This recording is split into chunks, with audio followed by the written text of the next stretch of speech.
Hello भारतीय history के बारे लेटेस्ट वीडियो देखने के लिए चैनल को सब्सक्राइब का सिंपल हिस्ट्री यूट्यूब चैनल पर आपका स्वागत है।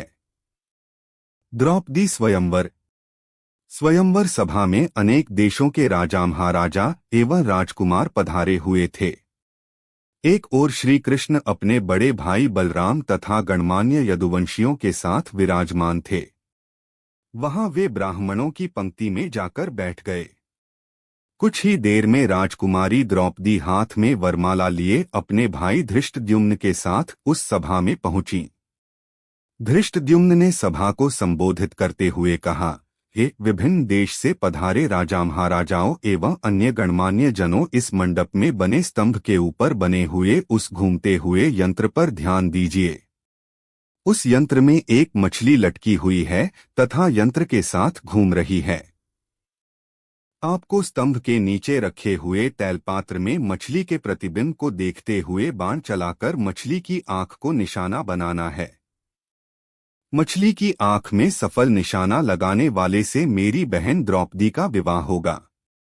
एक के बाद एक सभी राजा महाराजा एवं राजकुमारों ने मछली पर निशाना साधने का प्रयास किया, किंतु सफलता हाथ न लगी और वे कांतिहीन होकर अपने स्थान में लौट आए।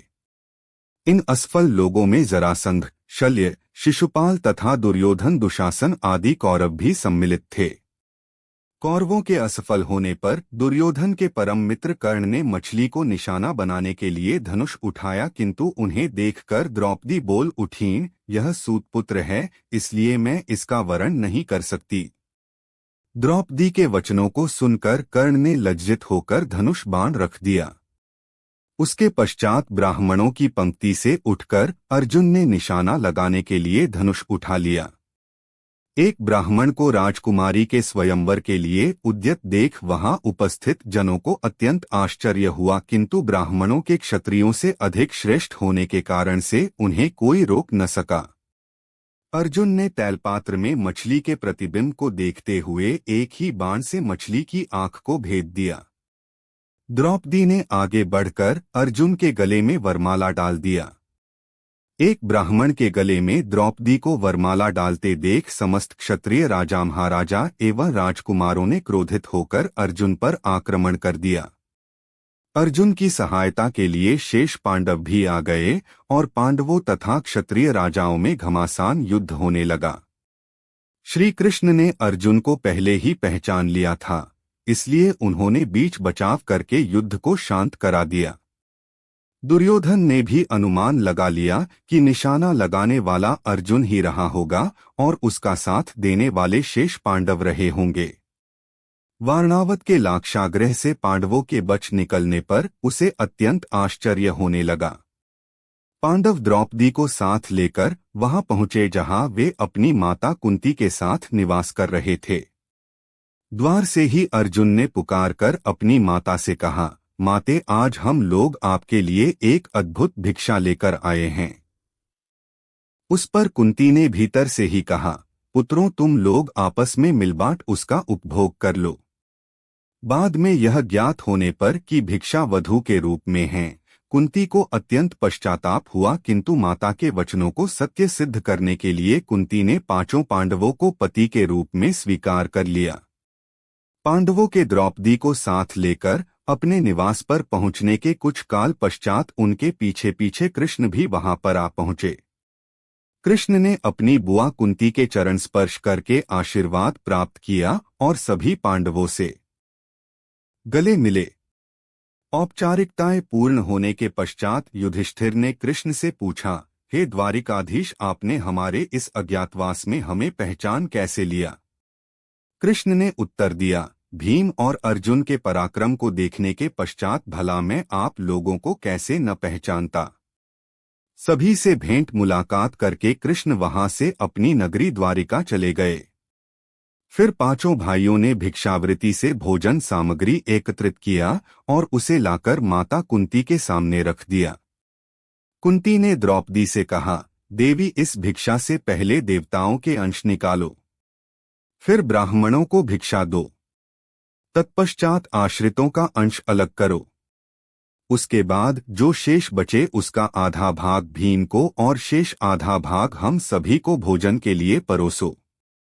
पतिव्रता द्रौपदी ने कुंती के आदेश का पालन किया। भोजन के पश्चात कुशासन पर मृगचर्म बिछाकर वे सो गए।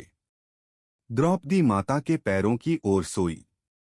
द्रौपदी के स्वयंवर के समय दुर्योधन के साथ ही साथ द्रुपद, धृष्टद्युम्न एवं अनेक अन्य लोगों को संदेह हो गया था कि वे ब्राह्मण पांडव ही हैं।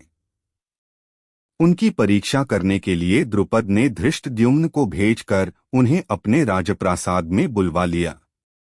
राजप्रासाद में द्रुपद एवं धृष्टद्युम्न ने पहले राजकोष को दिखाया, किंतु पांडवों ने वहां रखे रत्नाभूषणों तथा रत्नमाणिक्य आदि में किसी प्रकार की रुचि नहीं दिखाई। किंतु जब वे शस्त्रागार में गए तो वहां रखे अस्त्र शस्त्रों उन सभी ने बहुत अधिक रुचि प्रदर्शित किया और अपनी पसंद के शस्त्रों को अपने पास रख लिया। उनके क्रियाकलाप से द्रुपद को विश्वास हो गया कि ये ब्राह्मण के रूप में योद्धा ही हैं। द्रुपद ने युधिष्ठिर से पूछा, हे आर्य, आपके पराक्रम को देखकर मुझे विश्वास हो गया है कि आप लोग ब्राह्मण नहीं हैं। कृपा करके आप अपना सही परिचय दीजिए। उनके वचनों को सुनकर युधिष्ठिर ने कहा, राजन, आपका कथन अक्षर सत्य है। हम पांडुपुत्र पांडव हैं। मैं युधिष्ठिर हूं और ये मेरे भाई भीमसेन, अर्जुन, नकुल एवं सहदेव हैं। हमारी माता कुंती आपकी पुत्री द्रौपदी के साथ आपके महल में हैं। युधिष्ठिर की बात सुनकर द्रुपद अत्यंत प्रसन्न हुए और बोले, आज भगवान ने मेरी सुन ली। मैं चाहता था कि मेरी पुत्री का विवाह पांडु के पराक्रमी पुत्र अर्जुन के साथ ही हो। मैं आज ही अर्जुन और द्रौपदी के विधिवत विवाह का प्रबंध करता हूँ। इस पर युधिष्ठिर ने कहा, राजन, द्रौपदी का विवाह तो हम पांचों भाइयों के साथ होना है। यह सुनकर द्रुपद आश्चर्यचकित हो गए और बोले, यह कैसे संभव है? एक पुरुष की अनेक पत्नियां अवश्य हो सकती हैं, किंतु एक स्त्री के 5 पति हों ऐसा तो न कभी देखा गया है और न सुना ही गया है। युधिष्ठिर ने कहा, राजन, न तो मैं कभी मिथ्या भाषण करता हूँ और न ही कोई कार्य धर्म या शास्त्र के विरुद्ध करता हूँ। हमारी माता ने हम सभी भाइयों को द्रौपदी का उपभोग करने का आदेश दिया है और मैं माता की आज्ञा की अवहेलना कदापि नहीं कर सकता। इसी समय वहां पर वेदव्यास जी पधारे और उन्होंने द्रुपद को द्रौपदी के पूर्व जन्म में तपस्या से प्रसन्न होकर शंकर भगवान के द्वारा 5 पराक्रमी पति प्राप्त करने के वर देने की बात बताई। वेदव्यास जी के वचनों को सुनकर द्रुपद का संदेह समाप्त हो गया और उन्होंने अपनी पुत्री द्रौपदी का पाणिग्रहण संस्कार 5 पांडवों के साथ बड़े धूमधाम के साथ कर दिया। इस विवाह में विशेष बात यह हुई कि देवर्षि नारद ने स्वयं पधारकर द्रौपदी को प्रतिदिन कन्यारूप हो जाने का आशीर्वाद दिया। पांडवों के जीवित होने तथा द्रौपदी के साथ विवाह होने की बात तेजी से सभी ओर फैल गई। हस्तिनापुर में इस समाचार के मिलने पर दुर्योधन और उसके सहयोगियों के दुख का पारावार न रहा। वे पांडवों को उनका राज्य लौटाना नहीं चाहते थे, किंतु भीष्म, विदुर, द्रोण आदि के द्वारा धृतराष्ट्र को समझाने तथा दबाव डालने के कारण उन्हें पांडवों को राज्य का आधा हिस्सा देने के लिए विवश होना पड़ गया। विदुर पांडवों को बुला लाए। धृतराष्ट्र, द्रोणाचार्य, कृपाचार्य, विकर्ण, चित्रसेन आदि सभी ने उनकी अगवानी की और राज्य का खांडव वन नामक हिस्सा उन्हें दे दिया गया। पांडवों ने उस खांडव वन में एक नगरी की स्थापना करके उसका नाम इंद्रप्रस्थ रखा तथा इंद्रप्रस्थ को राजधानी बनाकर राज्य करने लगे। युधिष्ठिर की लोकप्रियता के कारण कौरवों के राज्य के अधिकांश प्रजाजन पांडवों के राज्य में आकर बस गए। हेलो, भारतीय हिस्ट्री के बारे लेटेस्ट वीडियो देखने के लिए चैनल को सब्सक्राइब करें और जुड़े रहे ऐसी वीडियो देखने के लिए।